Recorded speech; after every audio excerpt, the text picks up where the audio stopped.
So welcome everyone to the second part of our third part series on neurodiversity in mining. I'm Kelly Brown-Johnson from Completely Inclusive, and I'm the host of this event. And of course, this event would not be possible without our amazing sponsors. So this event is sponsored by CIM, the Canadian Institute of Mining, Metallurgy and Petroleum, DIAC, which is the Diversity and Inclusion Advisory Committee of the CIM, as well as Shared International, Kirkland Lake Gold, and Franco Nevada. So on behalf of all of them that are making these events, the series of events, possible.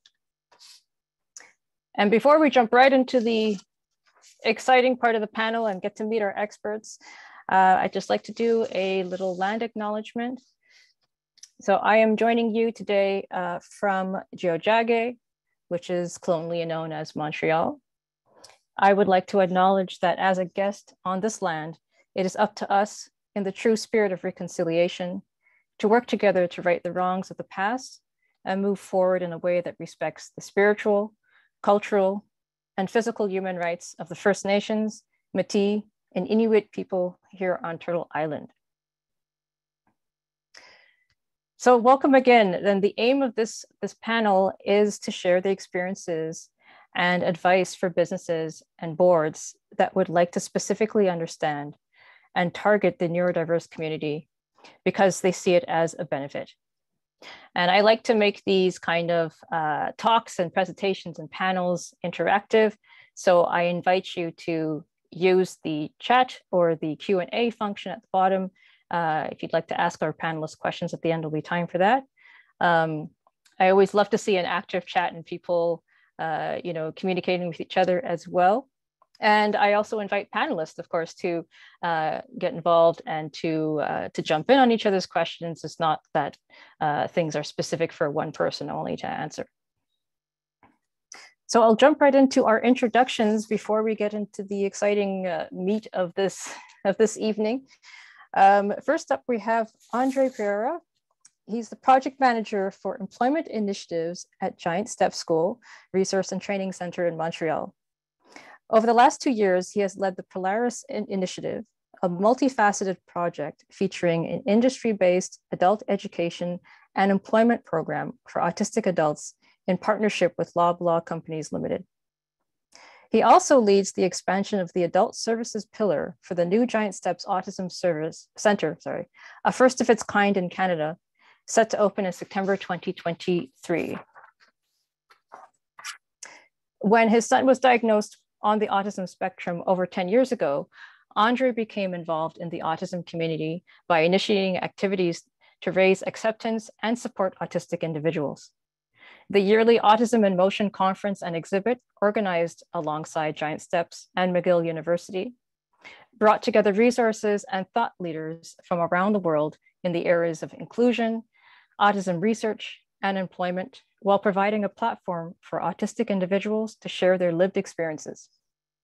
After 5 years as vice president of the Giant Steps Board of Directors, Andre left a career in healthcare in the private sector to join the Giant Steps team. So welcome, Andre. Thank you. Then we have Tammy Morris. Tammy leads the Neurodiversity Centers for Excellence, the NCOE team for EY Canada. The NCOE includes a talented team focused on delivering emerging technology and business solutions to EY clients. The national team works across Toronto, Vancouver, Halifax, and Montreal offices, and is actively expanding to other cities. Tammy is also responsible for the development and integration of neuro-inclusive strategy and accessibility for EY internationally, as well as for the clients, supporting their talent efforts as part of our EY consulting practice. She is a member of the leadership team for Accessibility's professional network within the firm and represents EY on the Canadian Accessibilities Network Advisory Board, as well as on the Domain Advisory Committee for Disability Employment. Tammy joined EY with a background traversing consulting, academia, nonprofit, and corporate sectors, including technology and automotive manufacturing. She has a clinical background in speech-language pathology and healthcare administration. She has worked to address disability employment policy, as well as efforts to protect the human rights and safety of people with disabilities. A desire to call in conversations and opportunities fuels her passion as an ally for expanding a welcoming and inclusive workforce. Thank you so much, Tammy. Thanks, Kelly. Then we have Dan Shepherdson. Dan is an entrepreneur, consultant, and independent professional director with over 40 years of finance and corporate experience. He has worked in a wide array of industry sectors in both private and public companies, holding numerous C-suite positions. Dan currently holds the position of Executive Vice President, Chief Financial Officer, and Corporate Secretary for Good Mining Exploration Incorporated, which is a private junior gold exploration company owning extensive mineral rights in Northern Ontario. Dan is also on a number of private, public, and national association boards, where he has acted as an independent director, chair of the board, audit and finance committee chair, and governance committee member. Dan's current interests are focused on ESG initiatives, with particular interest in diversity, equity, and inclusion, and the development of increased neurodiversity on boards. Welcome, Dan. Thank you, Kelly. And finally, we have Benjamin Cox. Benjamin Cox has a corporate finance and environmental economics background, focusing on financial optimization with an ESG focus. He has worked and been an entrepreneur in the last 20 plus years in the exploration space for OEMs, and now for the University of British Columbia as a funded PhD student within a team that is focusing on pricing and valuing the water, energy, and environmental footprint of the mining industry. Thank you so much for being here, Benjamin.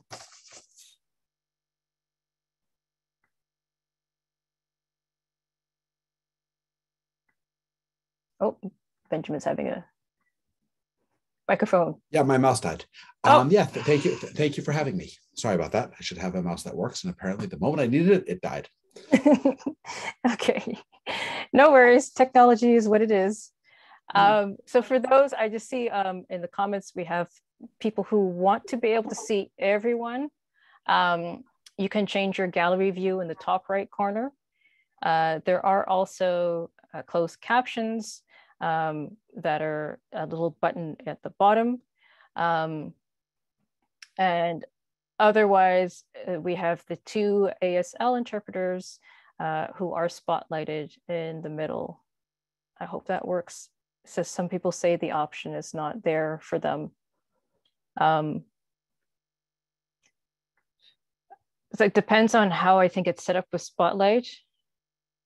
Whoever's a host can change the view for people, I believe. Can I? Yeah. Okay, I am not 100% sure, but what I could possibly do, because I have add Spotlight or replace Spotlight. Or I can add Spotlight to, hold on a second. I'm going to try this. I'm going to add Spotlight to the panelists.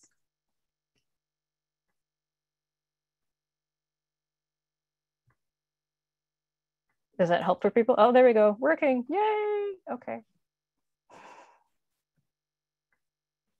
Thanks for bearing with us, folks. Appreciate it.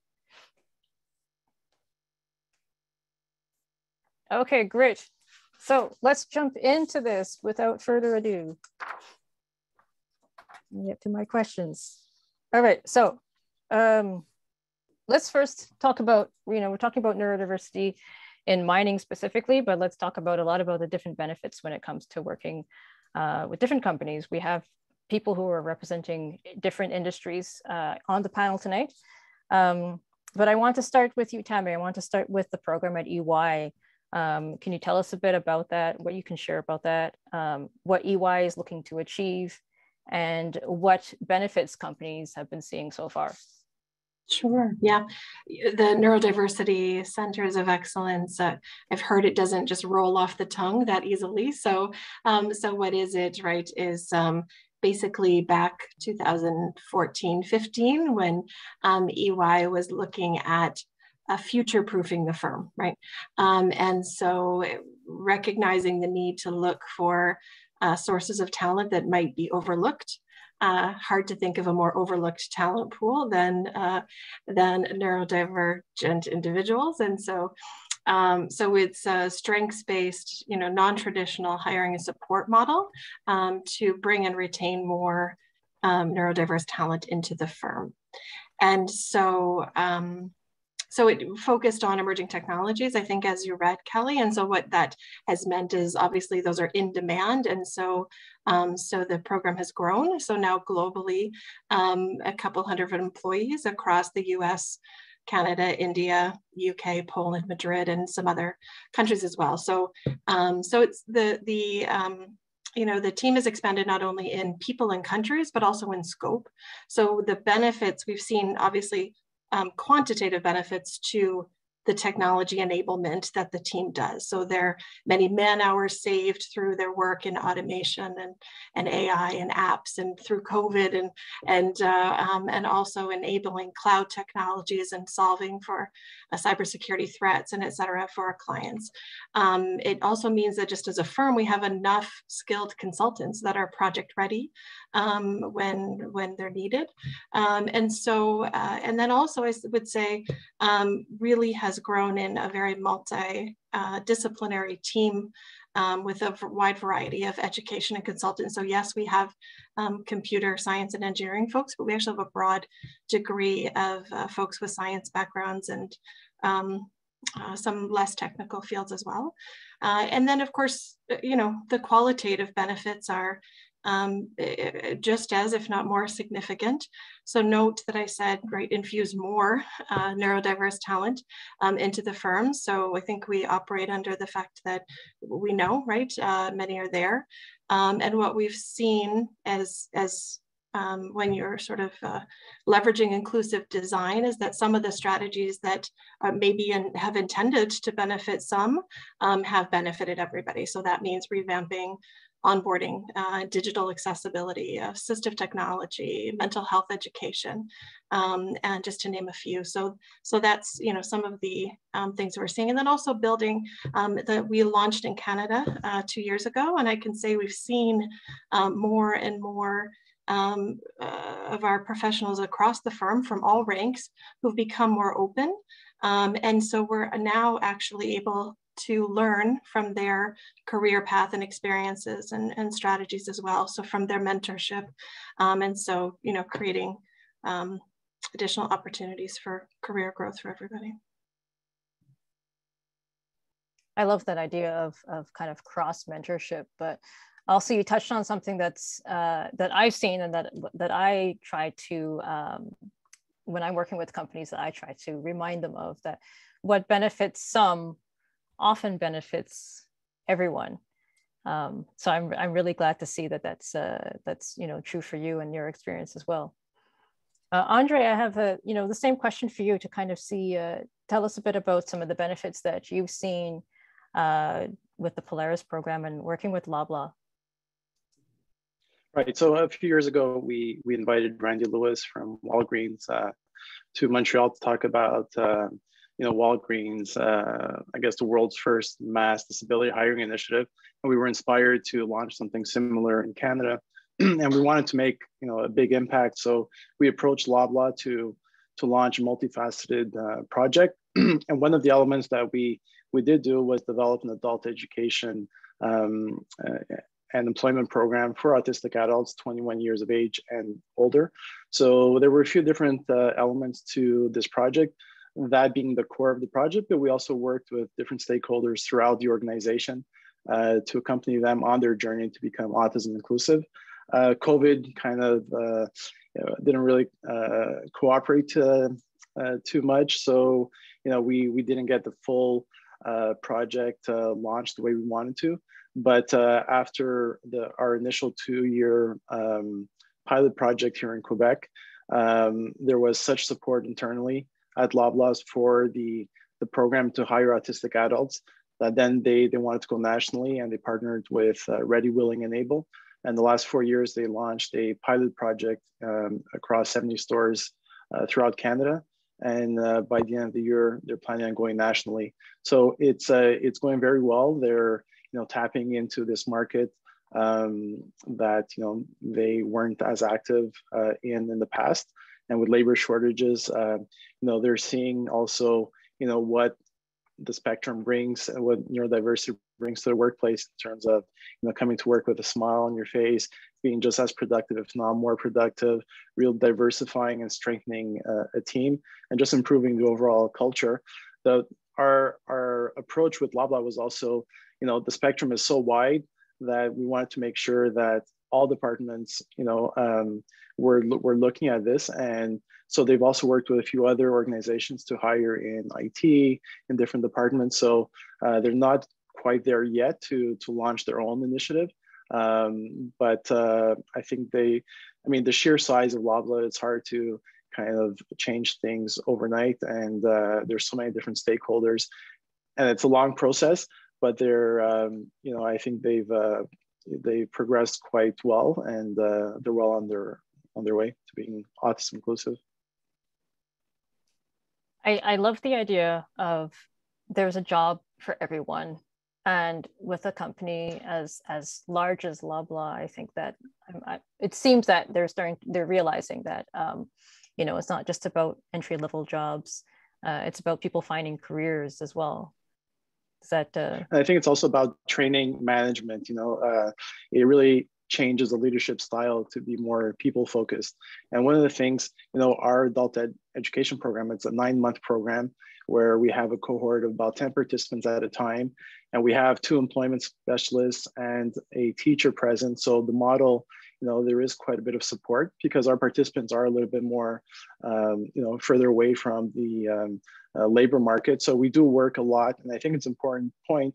We do work a lot on personal development, tailoring strategies to deal with anxiety, improving self-confidence, being more autonomous, things that are important to not only get a job, but to be able to maintain it. And we also provide training for HR and the different store managers. So I think that part is fairly important as well to prepare the workplace appropriately. And also just kind of be open and not just think about hiring autistic adults, but what is the career trajectory? And it's not just about entry-level positions, but just like having an approach. Everybody is different, but the more your employees, the more you'll maximize their skills and output. Yeah, we're going to talk about a bit more about that idea of making sure that we're accommodating and making the business accommodate people, so that we're not just kind of plopping someone into a position and see if they sink or swim. But yeah, we'll touch on that in a minute for sure. Before that, Dan, I wanted to talk a bit about your paper. You wrote a discussion paper on neurodiversity last year, which I can share with people after. But you wrote about corporate boards and moving the needle forward in terms of diversity by including women, BIPOC, and the LGBTQ+ community. But you mentioned that they may be missing by not focusing on neurodiversity. So could you share a little bit about the benefits of having a neurodiverse board and how you believe that increases an organization's success? Okay. Yeah, thanks, Kelly. And my comments are a little more general in nature as opposed to company specific or program specific. But you're right. In my paper, I did make note of all the great strides that have been made over the last couple of decades when it comes to diversity and inclusion, both in the boardroom and on management teams.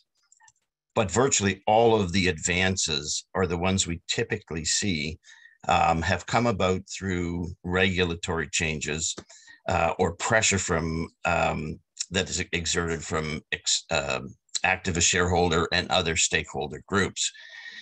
So The advances that we've primarily seen are a view of outward diversity by including more women, Blacks, Indigenous citizens, people of color, and those from other marginalized groups. So the companies have been responding to the impetus for more diversity and inclusion by adopting criteria that's more easily measured, which now historically, after a few years of experience, they have the historical data and they are able to compile and report on that.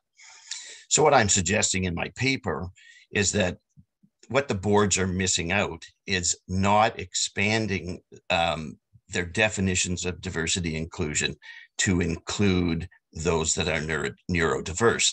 So there needs to be a more fulsome consideration of what that means.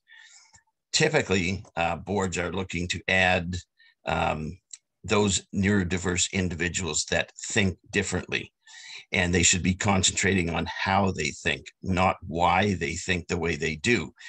And why people think the way they do is typically influenced by gender, their ethnic background, education, experience, and those kinds of things. So by doing this, it allows the boards to move away from a situation where groupthink is occurring, because boards typically, as it evolves, have a higher complement of neurotypical directors who all have the same ethnic background, similar genders, similar education, age, what their CV looks like, or even things like membership in the same country club, as sad as that may sound. So in order to get the true or greater potential benefits resulting to have more effective board decisions, the answer is to ensure that some of those directors bring a more diverse view to the issues based on how they think. So just to make a bit of a point here, there's been a significant body of statistical information created over the last few years that professes to prove that companies perform better when there's an increasingly higher component of women being placed on the boards.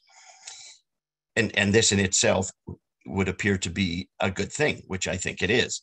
But my question, and the question that boards and even the regulators and activist shareholder groups should be asking, is whether that enhanced performance is strictly due to the fact that these new directors are women, or is it because these new directors simply think differently and just happen to be women? So that's why the addition of more neurodiverse directors is so important. Different thinkers encourage different views and therefore create different solutions and decisions on critical board issues.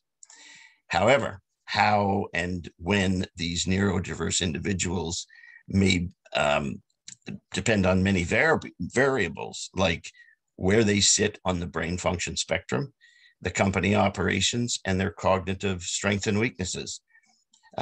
All of those are relevant and influential factors. But it was my view in the paper as well that there's a compelling argument to carefully move away from the neurotypical director profiles in favor of adding a small complement of those directors with neurodiverse skills.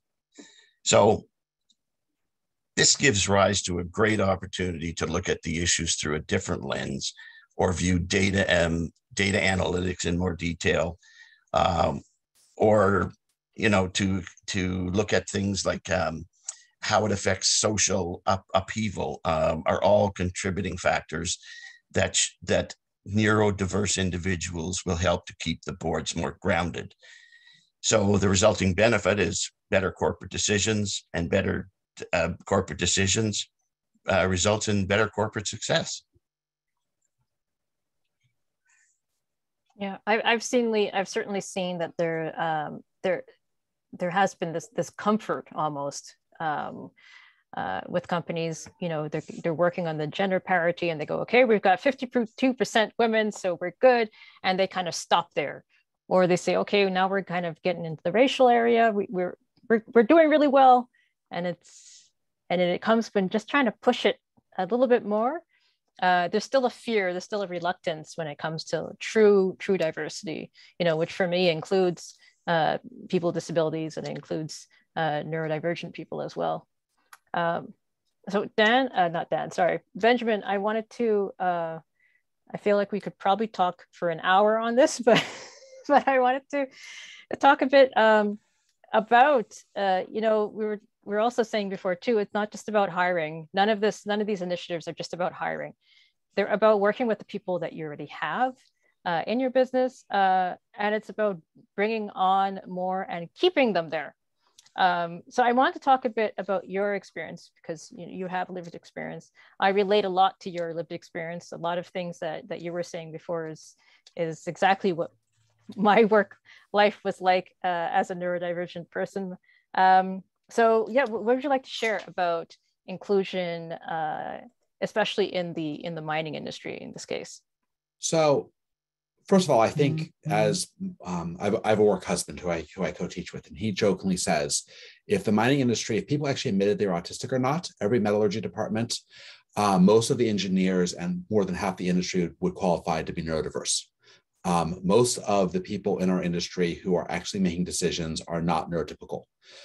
We when we teach in our BRIM program, we have entire slides on how do you address someone who thinks they're quantitative, who thinks they're number-based, but they're really emotional. How do you address a lot of these issues? Because we have a communication issue within our industry where people assume that, oh, that's an engineer, we're going to address them in this way, without actually understanding what their drivers are. So I think in our industry, we're actually a far more neurodiverse than we admit to be. I think we'd be, with due respect, mining attracts the outliers, it attracts the oddballs. So I don't think we have a problem with that. I think what we have a problem with is we have a problem with hidden neurodiversity. We have a problem where everyone does an incredible amount of work to fit in. The number of people I know who are in anxiety medicine, the number of people I know who take sick days, who do this, who do that, who do everything they possibly can to fit in the box that wasn't created for them. That is a really big problem in the industry because people are not necessarily comfortable in their skin. The number of times that I have been fired or lost my job because I was just too difficult, as someone once said, Benjamin falls in the too difficult basket. Brilliant, worth it. But once you get the first 9 months of value out of him, he's just too difficult. And that's fine. It means I've had a wonderful career and I've done lots of different things for different people. But we really have to go from trying to bring more neurodiversity into the thing and actually facilitate the people who are already here and make their lives easier. The number of people who come to me and say, I could never do what you do. I could never admit to having a problem. I could never admit to being different. I could never admit to being who I am. I could never admit that this is hard on me. The number of people who are in that situation is got to be half the industry, 3/4 of the industry. I mean, look, I'm a 43-year-old PhD student. Think about that. Okay, I knew what I needed to do to write a PhD at 23. I didn't have the social skills. I mean, it wasn't until my life went into crisis and I found Brene Brown and a whole bunch of religion around social skills. It wasn't until I'd spent probably almost $20,000 on video work. Do you know how hard it is to keep your eyes from doing this? You actually have to sit with a video person for 20 hours a week for a year or two. And I did that. I learned how to appear neurotypical. There's a lot of these things you have to do to get out of that situation. I think at 1,000 words a minute. The speed at which my brain thinks at to slow down to the point where I can present is exhausting. You know, I teach for 7 to 10 hours a week, and at the end of it, I am wiped. Okay, there's a certain amount of time I can do these things for. And we culturally don't actually make those things work. Now, the trade-off, the point which I want to make on the backside is it's worth it. The amount of, I started an entire executive education program at UBC because I was bored. It was the beginning of COVID. We've got hundreds, if not thousands of students now in some form or another who we actively talk to. We've given scholarships over 40 or 50 countries. Think about that. We are more than 20 or 30% diverse. I mean, someone said, you don't have a dedicated First Nations effort. I said, well, we have people from First Nations from over 50 countries who are actively taking our classes. I don't know how more dedicated you get than that. We access, but the trade-off of that from my perspective, coming back to neurodiversity, is every time I've wanted to open a door, I've had to create the door. It's not like doors just open for me. It's not like I could, with due respect to Ernst & Young or a major consulting company, I could get into D.E. Shaw, which is a tier 1 hedge fund. I don't think I could have gotten into McKinsey. And yet I'm as smart as most of the people at McKinsey, if not smarter, but I couldn't have gotten in there. No, you raise a lot of good points, and I just noticed there was a question in the Q&A about what exactly neurodiversity is. So I'm going to back up a little bit, and it relates to what you were saying.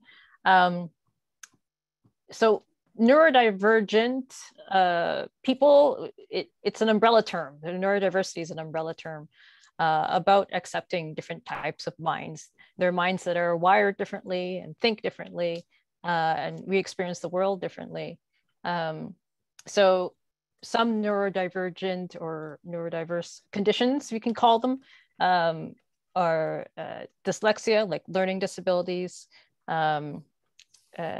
ADHD, autism, Tourette's, but it also includes mental health. So mental health conditions, which you can have for your full life or you can have temporarily, are considered part of the neurodiversity under that umbrella. So that includes everything from schizophrenia and bipolar to something like a brief burnout or a depressive episode. Because during that time, you are thinking differently. Your brain is not thinking in the same way as a neurotypical brain.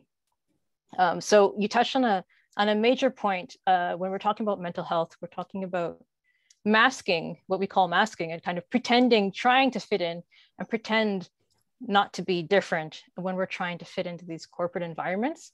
And that takes an immense toll on a person's mind and spirit, trying to fit in all the time.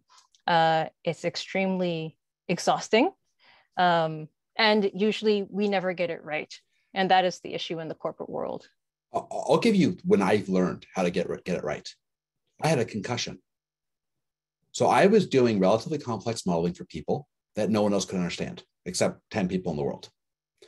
I had a massive concussion. And then I had to think with a concussed brain and do my job for 4 weeks. I have never modeled the way I used to model again, because I was able to see someone else's perspective. That was the start of getting it right. That was a complete transfer. As my work husband jokingly says, that was when I went from Benjamin 1.0 to 2.0. In one way, it was the most terrifying time of my life because my brain wasn't there. But it was the first time when I could see that I was just not seeing the world. I was doing things right. I was a bulldozer. I was accomplishing. I was getting stuff done. I'm wildly successful, but I was not seeing anyone else's perspective. And the concussion let me spend a period of time not in my brain. And that completely changed my ability to deal with the world. And since then, my career has gone way, way better or way worse, depending on how you look at it.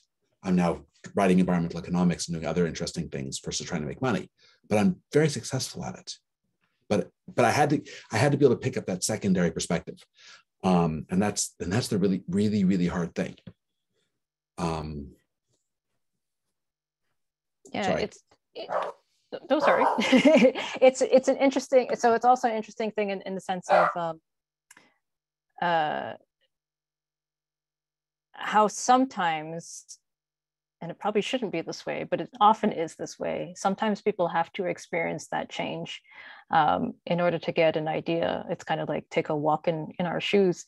And then somebody in the chat was also bringing up about this intersectionality. And I kind of want to touch on that when it comes to, we were talking about invisible and visible disabilities. And that has been my experience in the sense that I'm Black, of mixed race, I'm non-binary, and I'm autistic, and I'm hard of hearing.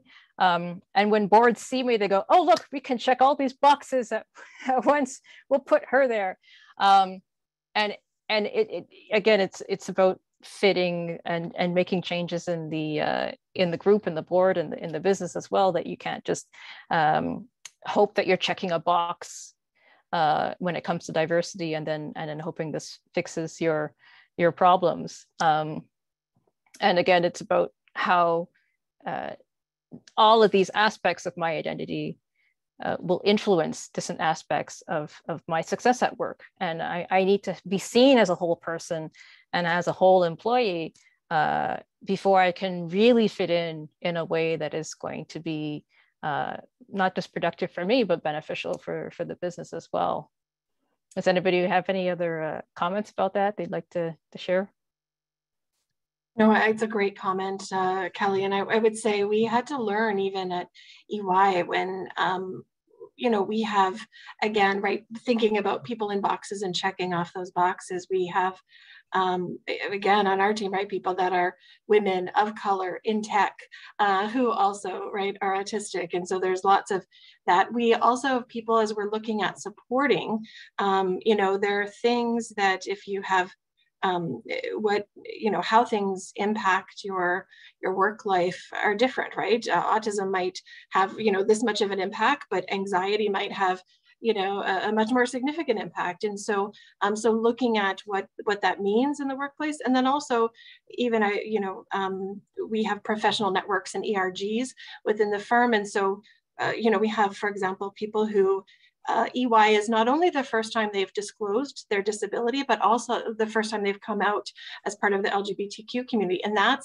and so they're really joining in those networks, or our Black Professionals Network, because that's the type of mentorship and, you know, that may be a different new barrier that they're facing as well. Yes, Kelly, if I can add to that just a bit, taking all the comments into account, if you look at the other side, and I know that a lot of the conversation is the neurodiverse individuals looking in and looking at that fit. But if you look at the other side, you know, there's a big hesitancy in the corporations now. And I think it's basically driven by fear. It's fear of the unknown. It's fear of, you know, how do I deal with this situation? A fear of failure. And, you know, a lot of the boards, it's the fear that, you know, if I make this move and bring this person on and it doesn't work out, there could be repercussions on reduced performance or a drop in share price. And those, unfortunately, are the things that are driving the hesitation from the corporate side, because ultimately this is uncharted territory for many, many companies. They don't know what to do, or, you know, how to deal with this issue. But I think ultimately, you know, it has to happen. And I think the other hurdle is that there's so many companies that aren't willing to try. I think that's key as well. Well, so you hit on something there that that I wanted to ask a bit later. But so in that case, if, let's say, businesses are reluctant, then because they're scared that they're going to lose out somewhere, you know, maybe our measurements of success need to change. So what should we be measuring? What should be the ballpark of, or the standard of what a successful integration or program is going to be? Well, my own view on that is I think we have to go back to the very basics. I mean, if you look at the individuals being selected for board positions, you know, people do, or boards tend to do skill matrix, and they do, you know, what's your CV look like, and how, you know, how old are you, and where have you been, and those kinds of things. I think we have to take a very careful look and get back to a competency-based evaluation where other things are, I'll use the word tested, but no, I know that's not the right word, examined or evaluated.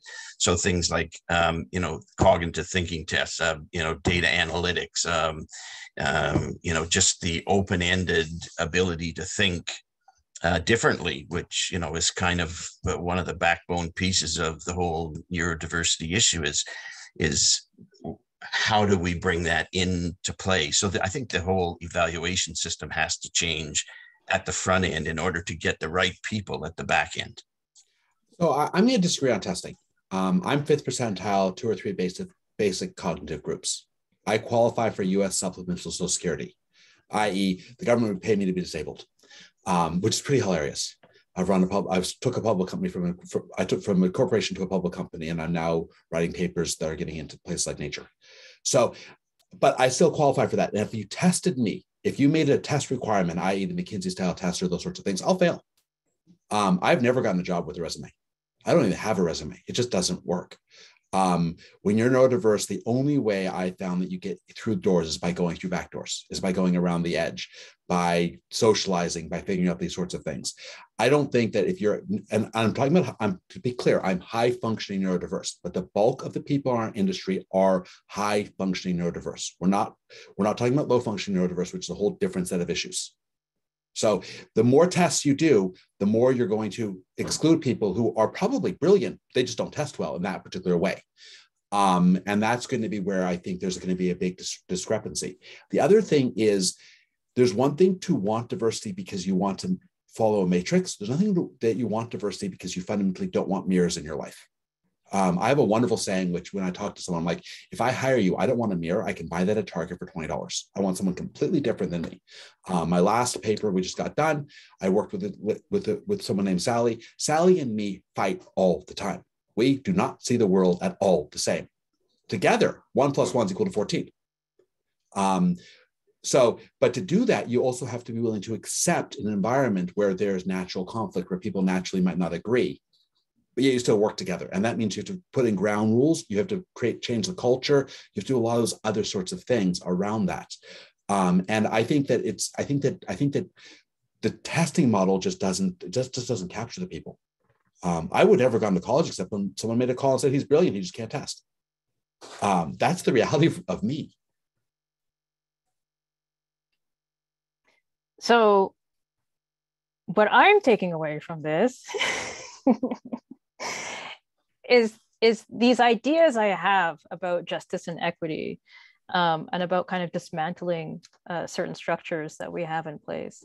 And that to some extent, maybe this fear needs to be taken away, that the revolution starts with us, and that what we're doing is actually rather revolutionary. And this idea of, again, changing the way that we're measuring success, finding ways to have a system that works for everybody. I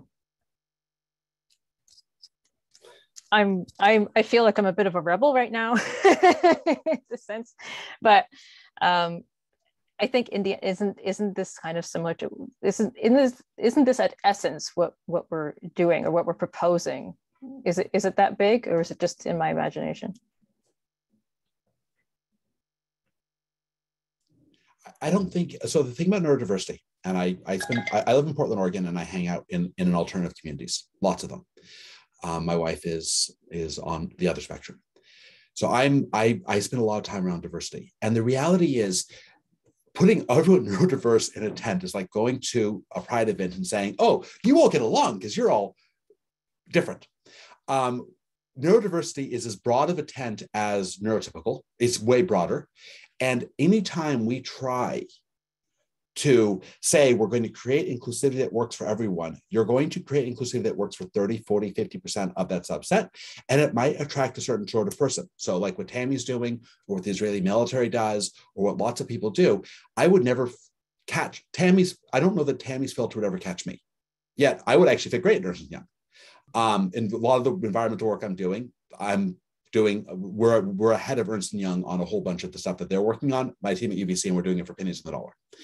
But I would never actually apply to Ernst & Young because I would never fit. I would never find that door. So I don't think you can create a universal door in the mining business. I don't think how that works. I think that what we need to do instead is we need just to go from a concept of we're going to see with blinders on, we're going to see with blinders off. So much like symphony orchestras that do well, force people to perform without seeing them. This comes back to the original ghettos in Venice, where all the musicians came out of orphanages, and they all came out with venereal diseases, and they all were massively disfigured, and they were the best singers and performers ever, but they always was performed behind a curtain because no one wants to see them.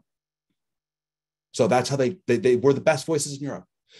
We need to remove some of the blinders. We need to change some of these things, and we need to do something which is really hard to do, or I find impossible to do, is we need to build empathy for people we fundamentally have got nothing in common with.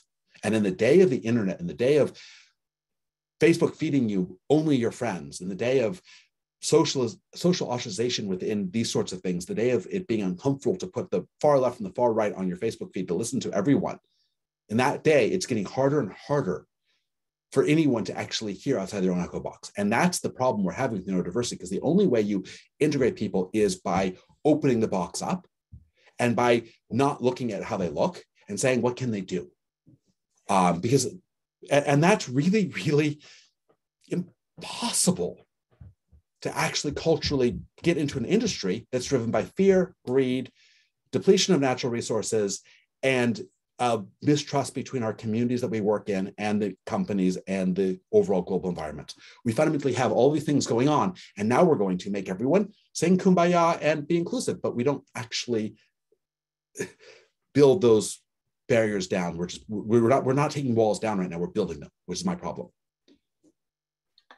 Yeah, Ben, I could add, I think, there should be many different entry points and right, the door thing. So we know that, we have buckets of people that can enter front door at EY disclosed and manage. We have I think the literature says 65% of neurodivergent folks plan to never disclose to an employer. We have some who are suspecting and unknowing, and honestly, finding those people who can test people as brilliant as you is not an easy task, right? That's a very time-consuming test. And then we have, our goal, right, is to work my way out of a job, which shouldn't be necessary, right? To have a supported onboarding and really intentional for people who said, I want some additional support. I want that secured retention and, an opportunity to come into the firm, not through, behavioral interview and showing sort of social competence, but technical competence as well. And so it's really all of those people working together. And it is a time, right? They're not intended. This is up to sort of 24 months, kind of learn the culture, navigate the culture, be successful for the long term of your career, and then bounce onward, right? Within. And so but ultimately, right, that's the goal. I would love that there wasn't a need for some of that additional planning into a nice warm welcome, I guess. And I'm not making light of what you do, Tammy. I think what you do is essential. Yeah. Does that make sense? As someone who's literally butt my head against steel walls for my career, one after another, and I got the concussions to show for it. My generation did not have that. I figured I was autism on a flight to Tel Aviv, and a video came up, the movie came up about the lady who deals with cows. Now I can't remember the name, and I'm going to start stemming. Temple Grandin's movie. And I watched this movie at 3 a.m. on this flight to Tel Aviv, and I'm like, that makes too much sense. That makes too much sense. I know I got these other problems, but that makes too much sense. And it was one of those, I can remember sitting in that BA seat, uncomfortable, saying, that can't be me, that can't be me. That doesn't work, but it did work. It did fit. I think we need everyone. I mean, I don't mean to be rude when I say that. I've got kids who are much lower functioning than me. All my kids are autistic. I got 5 of them. We've got, we need to open the tent as wide as possible, but we also need to keep in mind, and one of the things I'm going to make a case for is don't try to get everyone to be a 40-hour-a-week employee. Okay, my best employment structure I've discovered is 20 hours a week for someone. I can be on for 20 hours a week, no matter what, and I can do more work than most people can do in 60 hours. But if you want me to work 40 hours a week, and I've got guilt about 40 hours, and being autistic, I get that guilt, I will burn up trying to do 40 hours, because that's just not the way my brain works. I go into flow for 4 hours a day, and then I'm done. But in 4 hours in a day, I can write an extraordinary amount of work. Yeah, and you will actually kill creativity if you force people to work under those constraints.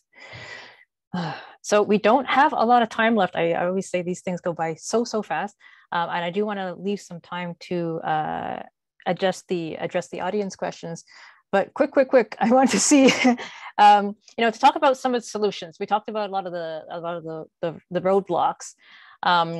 I want to talk a bit about, what kind of solutions have we looked at that we've seen so far? So like, Andre, I'd love for you to talk a bit about some of the challenges that you've seen, but what were the solutions that you used to overcome them? Mm-hmm. Well, in the beginning, I think, the whole business case about why, hiring autistic adults, affects your bottom line in a positive way, and not about charity, not about social responsibility, but really about, the bottom line and diversifying your team. That was kind of a message that I had to kind of hammer at every opportunity, every meeting. I would get the feedback sometimes from an HR manager that would say, "Oh, my nephew is on the spectrum, so they would never be able to do this kind of task or this kind of job." The spectrum is so wide that it's hard to to show the whole spectrum, and so it's always about education. The other thing is finding the ambassadors or the champions that really believe in in what you're doing and bringing them on your side. So I think with Loblaw, once again, we were told, by some people in the beginning that we're so large that initiatives like this just end up dying because it's too complex, too many departments, too many different people. What worked for us, I think, in terms of using marketing to build this support within the organization.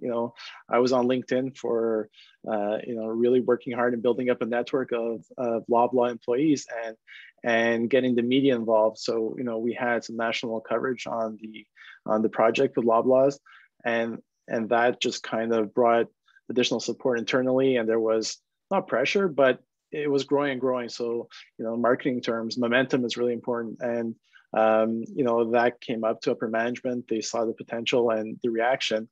Even on social media, we'd be getting people that all of a sudden wanted to shop at so-and-so store, at a Maxi store, for example, because they had donated a mini grocery store at the adult center where we have our program. And, they knew they were involved. So all of a sudden they were willing, to change, to shop at the competitor Maxi because they were involved in this program. So it's very powerful. And as a parent, an autistic child who when he was very, very young, was very picky eater and would only eat certain, type of nugget and certain brands. And we're, if we find, a product that works, or we remain very loyal. And so I think it was a combination of things. And eventually, eventually we started working with the Able Loblaw Resource Group, which is an internal resource group that works on accessibility and promoting certain types of initiatives to further accessibility. So that helped as well, but it's a process. I think they're Canada's largest private sector employer, so it's not an easy thing. And then also geography. Being in Quebec, there's a little bit of that. Geography that we have to kind of deal with. So that's how we, just by persistence, continuing education, and using a little bit of marketing to leverage media to bring attention to the project and start a conversation in this area. I think the education piece is such a big piece.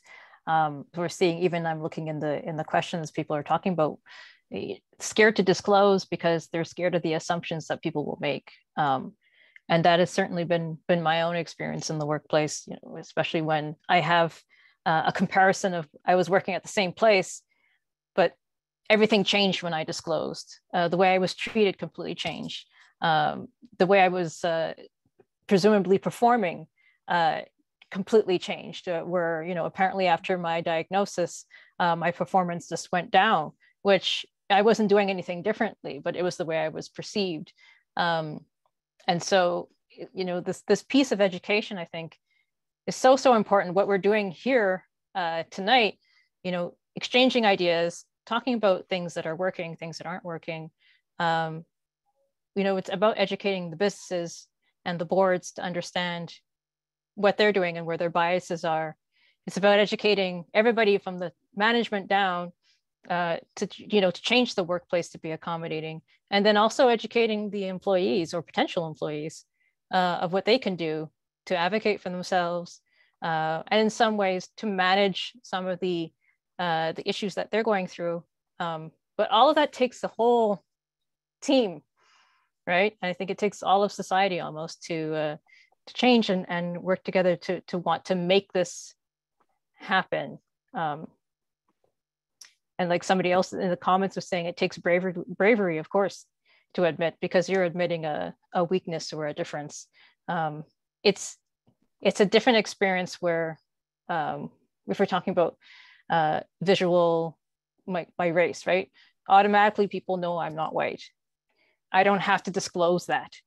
But anything else, if I want to disclose my sexual orientation or my gender identity or my neurodiversity, I have to come out again, so to speak. And those are going to influence everything. So let me see how much time we have. We only have 2 minutes left. It went by so fast. What I'm going to do is I'm just going to check with Nathan if you can help me if there's anything, or Nermina, that you saw that we want to try and cover in the last minute.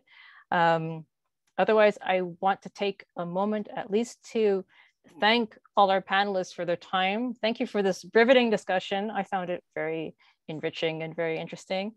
And of course, I want to again thank our sponsors, and that we will be having the 3rd part of this series in March. There will be another talk about neurodiversity in the mining industry.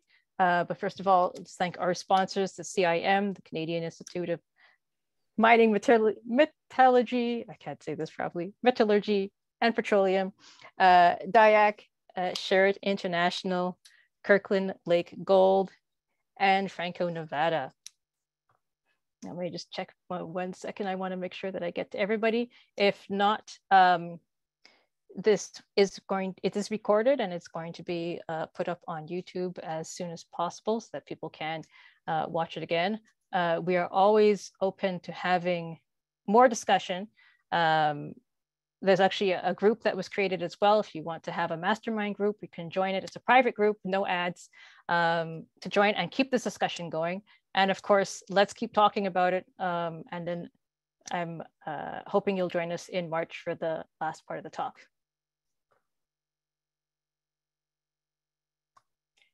Well, I think we got to as many people as we could.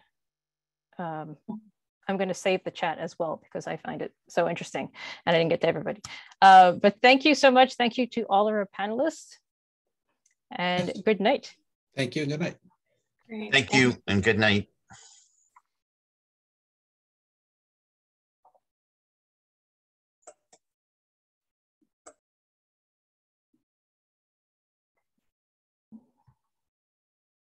Thanks, Kelly.